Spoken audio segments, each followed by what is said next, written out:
Hii ni Entech Solution, iko fundi bingwa kabisa hapa, anaitwa Ndoli. Na hizi ndo kazi zake. Alafu hii mashine ya Garanzi horsepower 2. Garanzi imekuja tatizo haiwaki. Saizi imefanya kazi, imewaka. Hii hapa unapoiona ni neutral, kanisha kwenye neutral. Hii hapa ni live.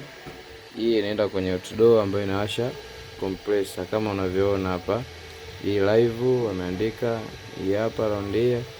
Hii ni neutral, hii hapa wameandika, na compressor ni hii hapa ambayo nafikiri utakuwa wameandika maeneo. Hii hapa imeandika com, kama unaweza kuona hapo imeandika com compressor wake ni sasa. Hizi inawaka, ifanya kazi vizuri.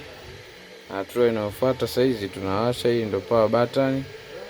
Hii sensor, hii inaitwa air sensor, na hii hapa inaitwa coil sensor.